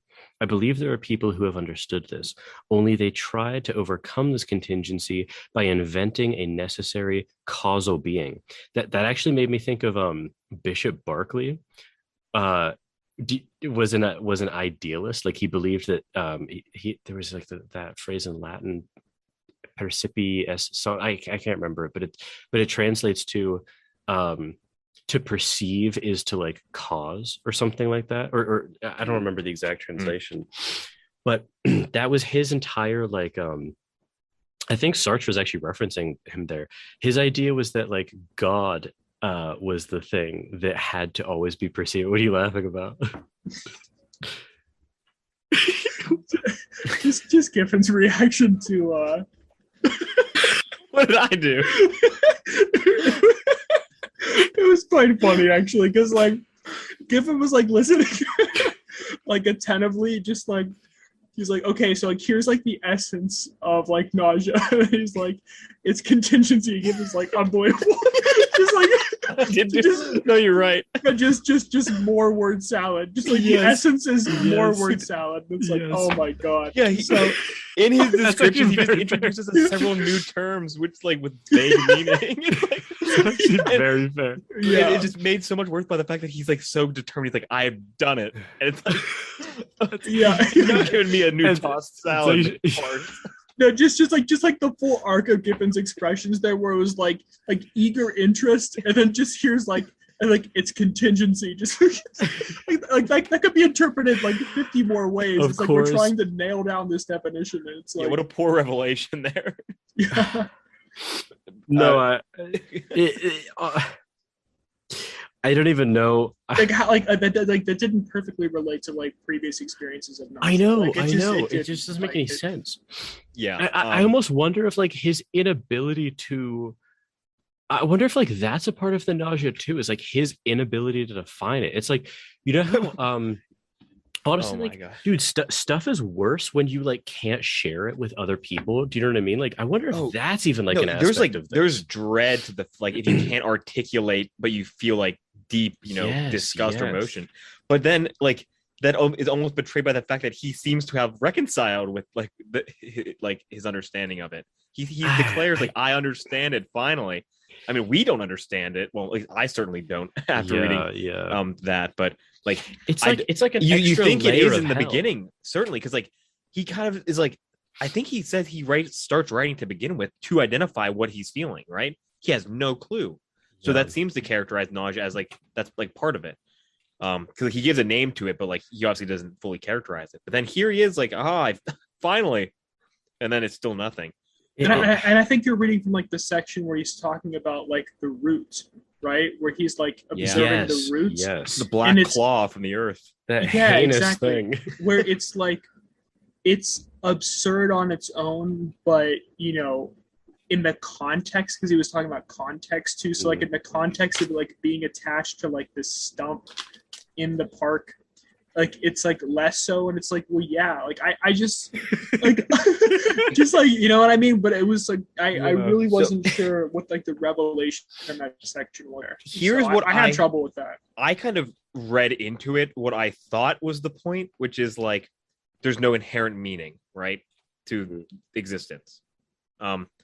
Again, this is another outside source I'm pulling in, but I know Sartre characterizes his philosophy as something like existence precedes essence, right? I think that's the phrasing, which suggests that there is existence, period, right? Like, and then any essence or like meaning is kind of like has to be imparted, or like it's subjective. Like you can characterize it in a lot of ways. I don't know exactly Sartre's phrasing beyond like that phrase, which is still in English, but I can kind of read that into there, but it's very rough. Again, like just the phrase existence precedes essence would have been so clarifying, but instead we get the word salad. Contingency. Finally, we get it. Giffin, this won't mean a lot to you, but like, because this was before your time, but like, Adam, remember when we read The Absurd? Yes. The absurd was sort of like on one end of clarity, of like philosophical clarity, and this was on the other end of it for me, where it was just like you had to do so much work to excavate the kind of, I don't want to say like take home message because that makes it sound didactic, but you know what I mean? Like what the hell is he actually Bits talking of about meaning. here? We excavate Yes. bits of meaning. We try to fit them together, and like you can conceive of a framework that makes them not inconsistent, but there's nothing there like gelling it together for me. fully. Okay, here's what I'll say, that maybe this is where we start to get to like concluding remarks. Yeah. I am not sure that this book is worth reading if you don't plan to discuss it like we have. Mm-hmm. Like, I actually genuinely, okay, this is going to be a brazen statement by me. I think if you don't have people like with whom you could discuss this book, I would rather listen to our conversation about the book than read the book. I've never said that before about anything we've read, but like that, I think that might be true for this. Yeah, I don't think pretty I don't much on the same boat. I don't think it's a great book. Like I actually think, don't. Because as you just said, it's not like, it's like, okay, you can read like a philosophical paper and get a pretty cogent argument within 20 pages. But okay, but you don't get the narrative. All right, fair enough. Definitely. So maybe something like Dostoevsky, where it's like you get you can pretty easily get the message, but you get a narrative out of it that's pretty good. Here, I didn't easily get the message, and the narrative wasn't very good. So the narrative was unhinged. Yeah, it was like there were points of it like where it was easy reading, 20 pages, 20 minutes. Well, the conversation with like Annie and stuff like that, or, definitely. Or maybe like his day, like, you know, on Sunday, kind of walking. That was madness for me. But then there were like other points where he's like examining like the tree root or like the root of a stump, where he goes on for pages, and I'm just like, honestly, if I were to take the time necessary to like just mull through this, it would be 8 pages for 2 hours. Yeah. Because that's honestly what I did at parts. Like I was like reading through, I'm like, I need to like make observations that I can like reference, right? As I get to like more philosophical insights. They never came. I was left with impressions. That's it. So I really I don't recommend this book. I don't either. Like someone actually asked me while I was in New York City, like they're like, it's like a friend, they're like, oh, like you're reading Sartre. Like I've never read anything by Sartre. They're like, is it better or worse than Camus? And I'm like, far worse. Like it's not on the same plane. I almost feel like we should read maybe one of his, I almost feel like we should read something else by him to be able to have, because the problem is I'm worried that I might sort of have like an unfair opinion of Sartre based on this, but I need to know if it's like unfair or not. This is considered his best work. I have heard mixed. Best novel, I think. Best novel. Okay. But not as, because like he obviously was very I don't even want to know what his other novels were then. Yeah, this is considered his best novel. Yeah. So let's put down his novels. But I did reference the one paper, like Existentialism is a Humanism, which I think is like a more clean, like 17 pages, and that's like a work of philosophy. That's like that might be worth yes. But I can't stomach this. Like I sacrificed a lot in my. It was a pretty hard thing. I'm not gonna lie. Like Jordan, last time you referenced like being protective of your time. I had to forego my protection of my time in order to I wish I could understand. Like maybe I'm just a dullard. Maybe 10 years from now I'll like look back on this and like kind of be ashamed that I couldn't grasp the meaning. But currently it's like I can get like some shallow impressions.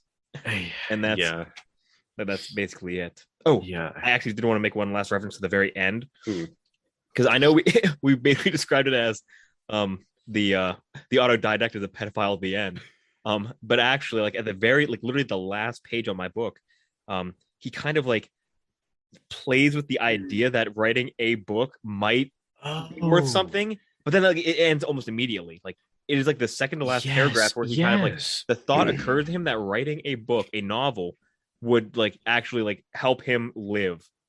but then it just ends. So I don't know if that was supposed to be like the potentially heroic arc that he could take, or if this was just another, like, because we're getting from his perspective, not Sartre's still. So I also it's especially odd because he just finished not writing a book, like a history, but because like the thing is, like, remember, like, he had just heard like the that song, like that one song that he loves, that old the only thing that could song. like clear his mind, and he thought of like, you know, the writer of that song, the singer of that song, and he thought that, oh well, to be thought of at all, you know, could cleanse one of their, you know, of their sins, not entirely, but you know, he seemed to fall for one of Nagel's like traps of the absurd there, where, remember, like, you know, Nagel does that, like, you know, wonderful rhetorical point where he just says, like, okay, you know, people say like life has no meaning, life is absurd, but like what would make life meaning? And he gives all of those potential answers and then shows why those don't make any sense. It like Antoine here is saying, like, okay, what if I could alleviate some absurdity by having people like remember me by one of my works? Like, but no, that he I don't know. I get the sense that, like, I don't know. I get the sense that he's going to arrive in Paris. Maybe he'll start to write that book. Maybe he won't. I doubt that he'll ever finish it. Like, he just seems like one of those guys. Yeah. I mean, he's suffering too much to, I think, actually go through. But I guess I bring it up only because I'm not sure what that means either. But it's the end of the book, so you think it might have meaning. I don't know. This was like, this book kind of just like left me a little depressed in like a not useful way. Yeah, no, it definitely left me depressed, to be honest. Like, because like even given like Giffin's point about, okay, it seemed like in the final page that there was like some hope left for the character, but is this a false hope given who we know the character is? Yes, like, because it's that's like, how it feels. Yeah, because it's like, okay, I'm gonna write this book, and it's like, will he?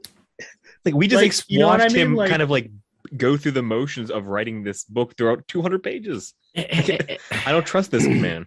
And even if he does write this book, in these journalings, he's shown like an inability to communicate kind of effectively with his readership. Like, maybe, like, you know, who knows? Maybe this actually is the book that he intended on writing, because this is Sartre's not only novel, but it's his most well-known one. Like, maybe this itself was actually sort of like his version of Antoine writing that book. But I thought about that, but but a horrid, but in like a horrible twist, this book has failed to communicate. At least, like, I don't know. It's like I almost kind of like backed up a meta level there, where it was like, okay, this actually was kind of a failure of communication on a lot of fronts. I can't deny that sounds like an appropriate level of analysis, but also like we just don't have enough to like have any confidence with it. At least I don't. No, of course not. I mean, I would never stake anything on like. All I know is that like I've gained more appreciation for Dostoevsky after reading this book. Like, that is something that is positively contributed to like my life. I know. Oh, yeah. And I think Jordan's point is a good one, actually, though, because I think from reading Sartre's like Wikipedia page just a little bit, so I could be fact checked on this, but I think he was sort of a man of inaction. You know, until after World War II, because I think he, you know, wasn't politically involved and was happy to not be politically involved and to just live his life. But then he had some sort of revelation later in life where he realized he had to act. So maybe this is sort of, you know, what he's saying at the end there, where it's like, okay, he in a way is Antoine in the sense that, okay, he needs to put his ideas out there. He needs to write this book.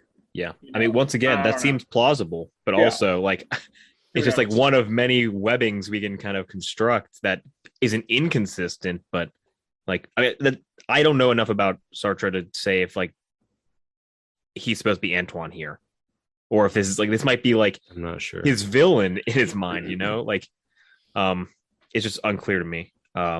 Although I think maybe if we read like his philosophy properly, that can help construct meaning here. Yeah, I made this point with Dostoevsky, though, where I don't think you'd be capable of writing something like this if you didn't at least battle that demon.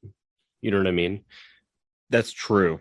You definitely get that impression from Dostoevsky. Like, he just embodies the person that he doesn't want you to be so well that like he had to have had some firsthand experience. Yeah, like there's a little too, But, like, it's a little too specific for it to be wholly, you know. The difference for me, it was like I just didn't relate to Antoine as much, not nearly.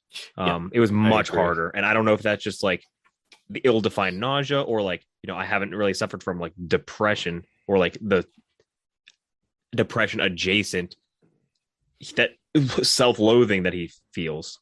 It's not even that. Like, I don't know. Whatever it is just poorly characterized, and like I just cannot map onto it. Yeah. I don't think there's much more to say about it, to be honest. I think this episode, when we piece it together, is going to be a hell long, but yeah, I think it's better as like a marathon episode anyway. Okay. Well, with that, I can't say I enjoyed the read. I can say that having read it, I'm glad I discussed it though.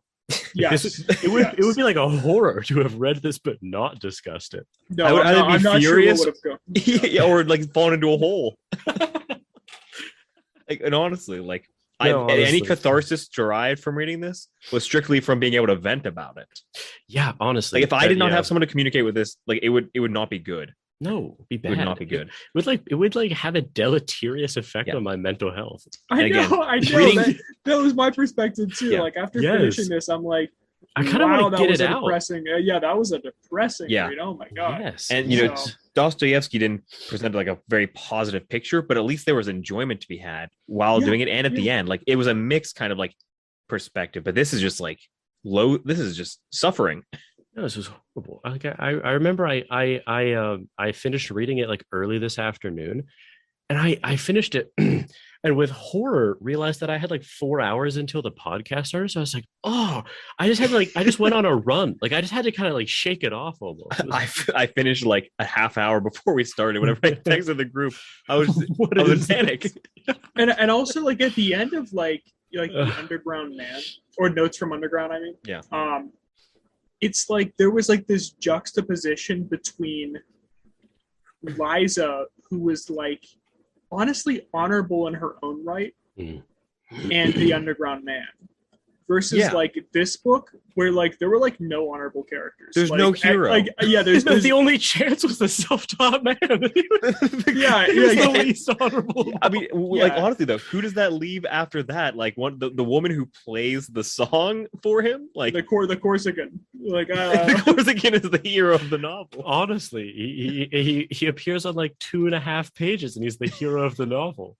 Yeah, no, and even he's like depicted as absurd as like, you know, always like scolding the children and like this being like, but even scenes like that aren't necessarily like even funny. They're just more so like, I don't know. They're just... No, I did not laugh once reading this book.